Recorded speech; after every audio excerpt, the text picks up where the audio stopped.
Welcome to the Time Advantage, a podcast for ambitious mid-career professionals who want to accelerate their career growth, lead with impact, and avoid burnout. Today's guest is Kashif Rasib, a security leader and CEO of DGF9, based in London, with a career spanning over a decade in digital security, application risk, and fraud prevention. Kashif now advises businesses on how to protect their revenue and scale confidently. In this episode, we'll explore how he transitioned from a hands-on technical delivery to a strategic leadership role, and what practical lessons mid-career professionals can apply to grow into leadership roles themselves. Just a disclaimer, any views and opinions expressed in this episode is entirely our own and do not represent any company or organization we may be associated with. Kashif, how are you doing? Yeah, I'm good. Thanks, Amir. Thanks for having me on. No, my pleasure. So, Kashif, let's start off. So, what kind of leadership work and challenges are you focused on in your role today? Yeah, so as a CEO of a small business and the leader of multiple teams, the biggest challenge that I faced is probably people management. Aside from project management, I'd say the biggest challenge as a leader is workload management. Of a When you're part of or leading a small team, your resources are very, very limited. So it's always about prioritizing your workload and your team's workload and aligning that with the business priorities. So if you're working in silo, it won't work. You have to understand what the business priorities are and then align your priorities with that, which also gets you working on projects that gets visibility from senior leaders within the business. The big point of this is the stakeholder management and managing expectations. So if you're working on, let's say, 3 or 4 different projects, every person who's a stakeholder in the project will be like, oh, my project is a priority. My project is a priority. I'm sure you understand. And being able to manage those expectations, set and manage those expectations. So if something is being delayed, be clear, open communication with those people and say, okay, we're going to probably delay delivery on this by 2 or 3 weeks and explain why so they understand it and move on with that relationship with open communication. Let's go back a few years. What was the turning point when you realized you needed to stop just delivering and start leading? For me, whenever I've gone into a new role, the first 3 to 6 months is always about getting your feet under the desk, learning what the roles and responsibilities are, and getting comfortable delivering those. Then the next 6 months is probably getting comfortable, and then after that first year, it's about where do I want to go next from this role? Is it a promotion within this team? Do I want to move into a different vertical? And how do I get there? So it's making that conscious decision to say, okay, now I want to make that step into a management role. So for me, it was a large, massive enterprise where I was working as a senior analyst and I had 2 routes open to me. And I think this is the 2 routes that are open to most analysts and engineers. It's, do I want to become that technical lead or specialist, or do I want to go down the managerial route where the lead manager, senior manager, director kind of positions open up to me?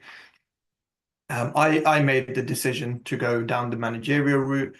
And really, it's about, again, understanding what are the roles and responsibilities of the role that you want to move into. Some companies are great at describing this and you know what it is that you need to do at each level.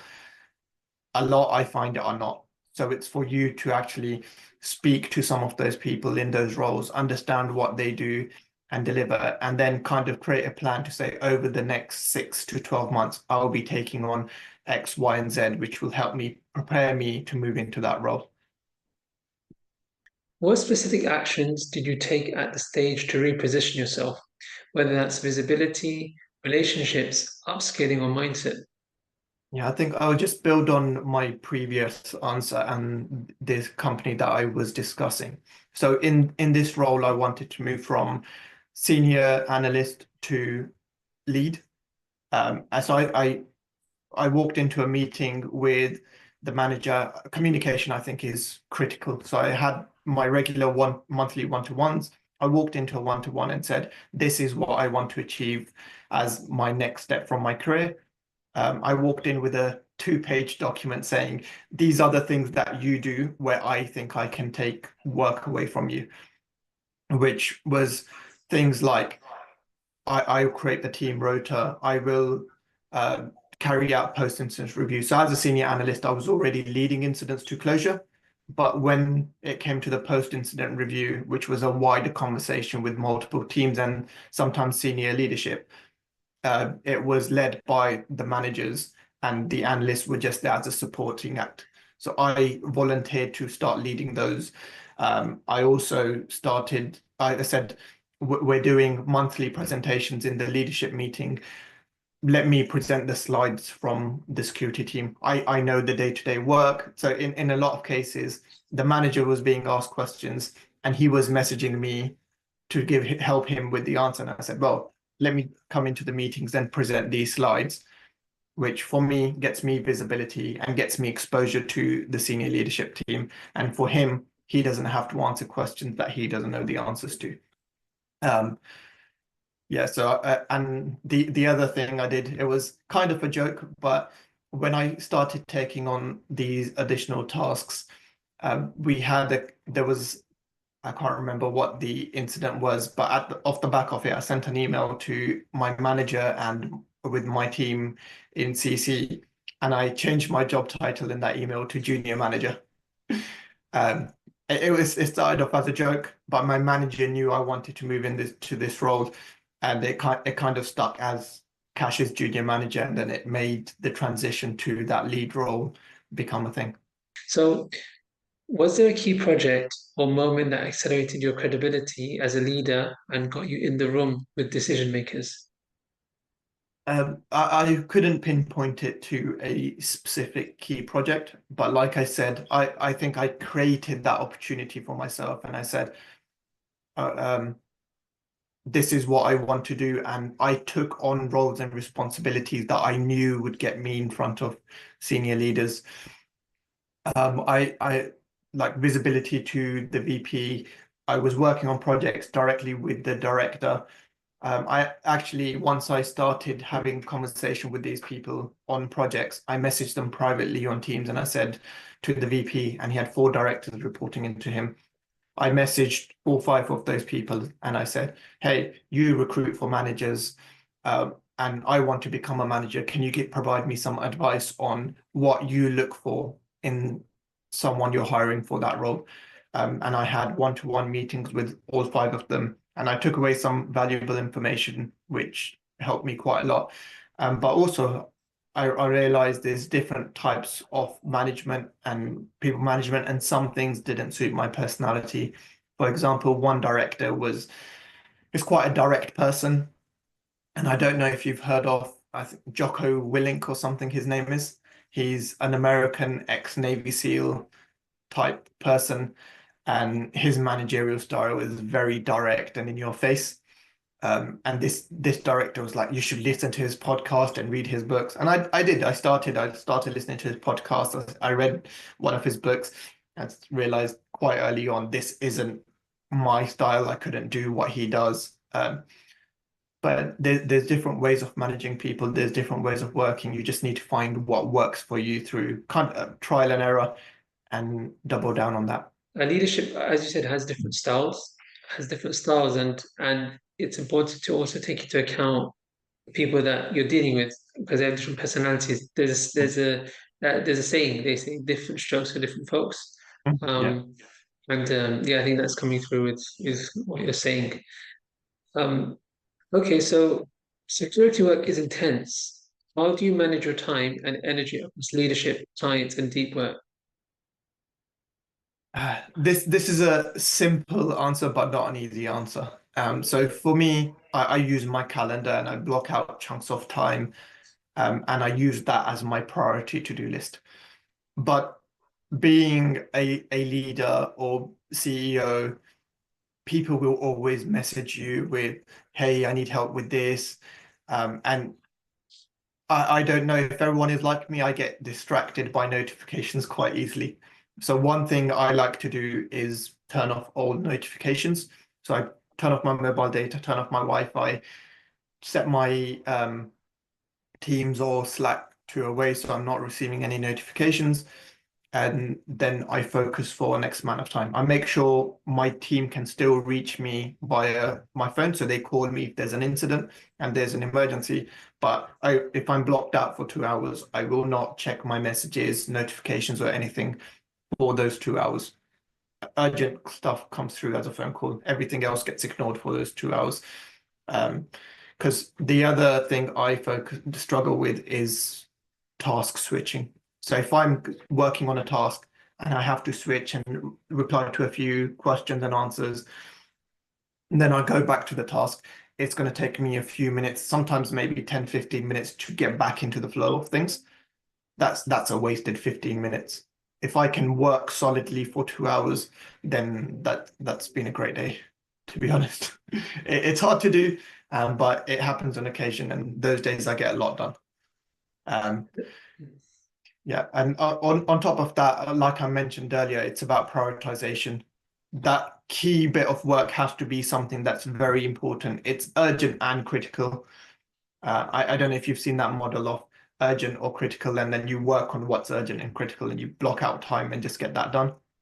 And I evaluate my to-do tasks every single day. That's how I start my morning, is review what I need to do, what's a priority for today, what can be pushed back, because there's always stuff that's coming my way that I haven't planned for. So I have to leave time within my calendar to jump on a call with a client, jump on a call with an analyst or an engineer in my team, jump on a call with my CTO, and various different things. So it's important to also factor that in. So when I say, oh, it's going to take 2 hours to do X task, if that's not a focus 2 hours, that's probably going to take me 5 or 6 hours to do that task. So, what systems or habits help you avoid reactive firefighting and stay strategic as a leader, as a CEO?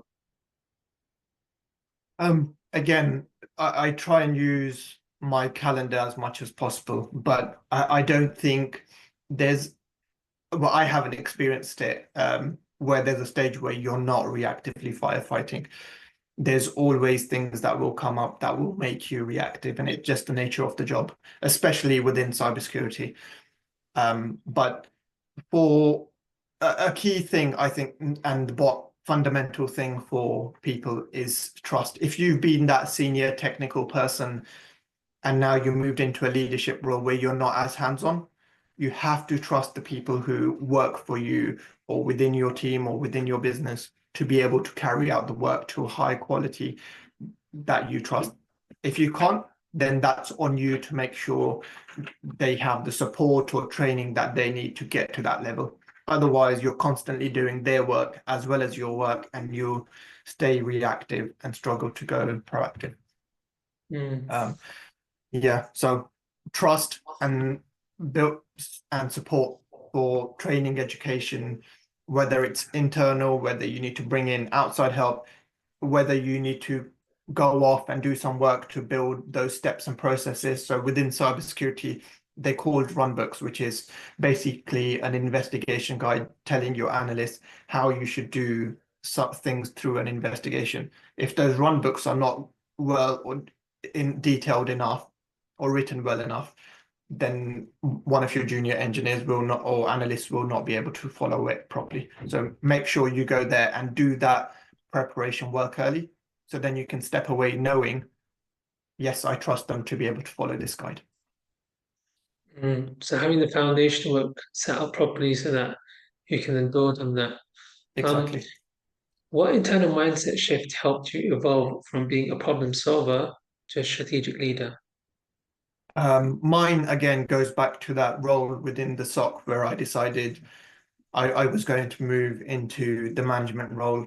It also helped that I started my own company, DGF9, where I wasn't a delivery person. Yes, I still get hands-on and I do delivery work, but ultimately my job as CEO is to have a strategy and vision for the future and implement the plans that my team need to follow.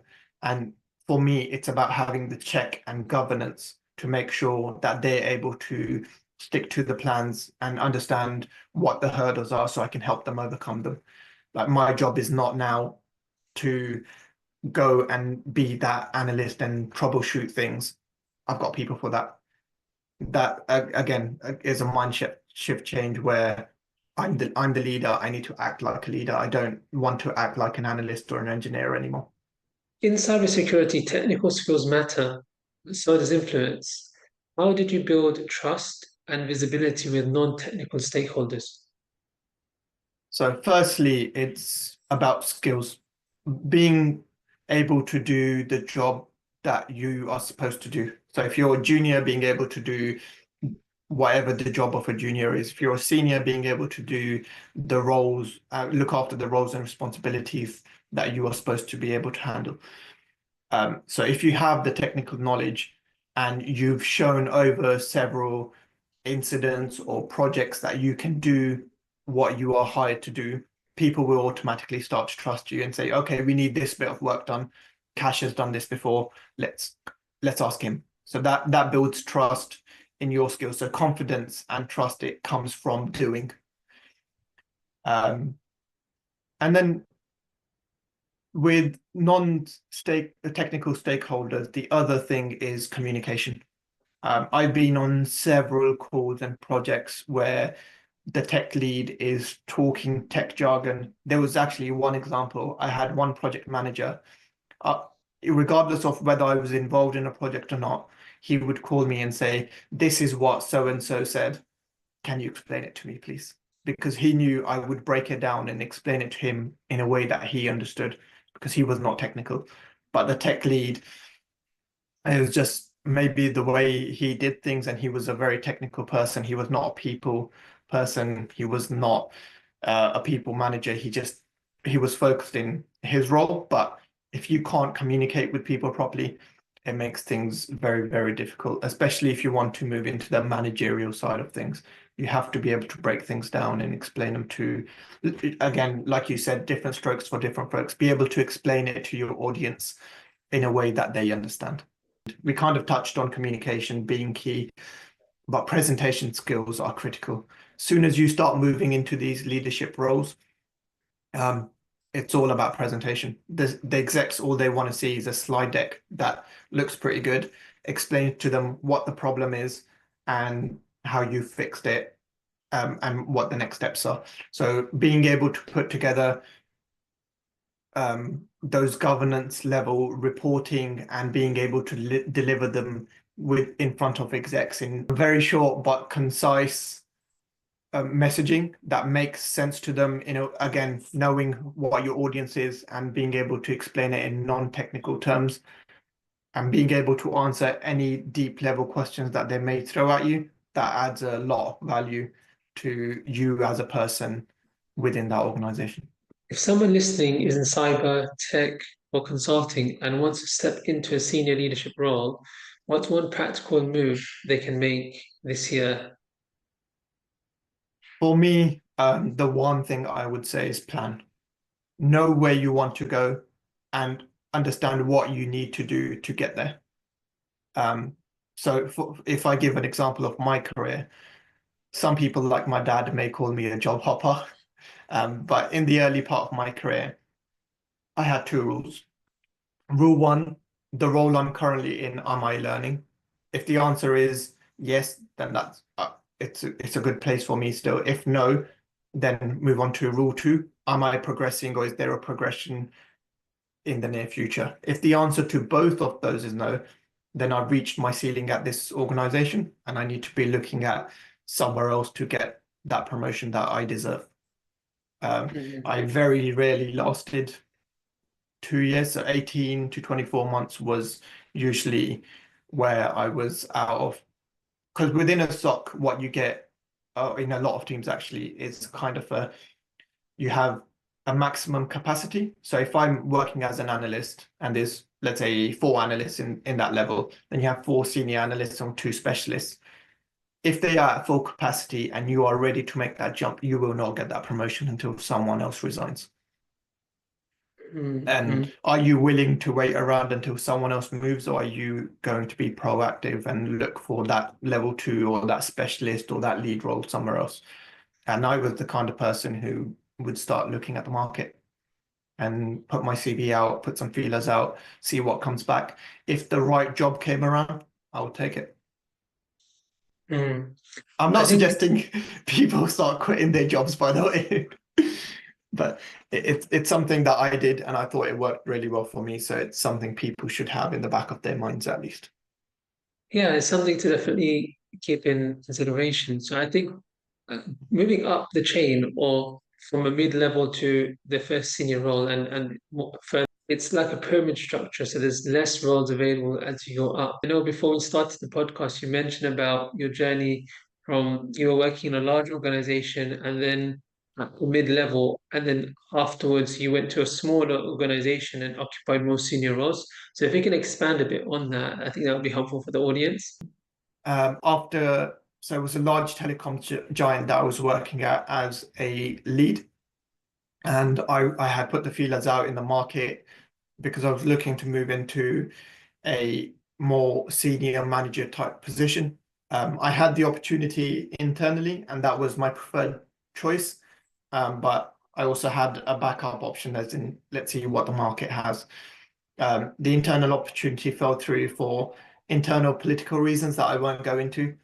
But that opened me up to exploring the market, and I got offered a job at a small managed service provider as their security manager. And that was basically a firm that was spinning up their MSSP, a managed security service provider in the UK. So they had other teams in France, Netherlands, around Europe, but they had nothing in the UK. So I was the first kind of boots on the ground to build things up from the ground up.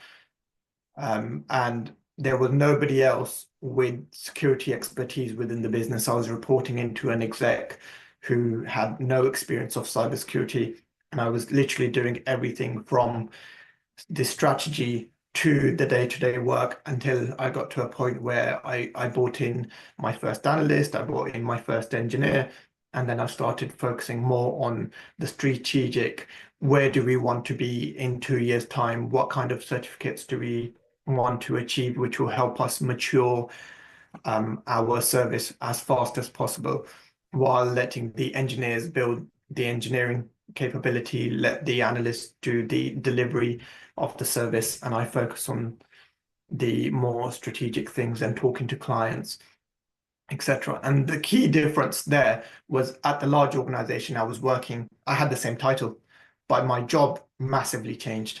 I'm now, I didn't have a team of 16 internal people and a ton of external outsourced SOC that was reporting into me. I had 2 people doing that bit of work, and above me, I didn't have a director, VP, a CISO, CTO, and that whole chain of command. It was just me directly into the execs. And it gave me a lot more freedom, it gave me a lot more scope, and it gave me a lot more responsibility and helped me learn what I needed to from a manager perspective in terms of my focus isn't just what are we doing for the next 3 months, it's about that business alignment I spoke about earlier. How do I align my team to the business's objectives? How do I make sure we have visibility from what we're doing to whatever the business is doing? I think a lot of companies have this HR initiative where HR love to give people shout outs. Very rarely do you see technical teams saying, Amir did a great job on this project. They delivered X, Y, and Z.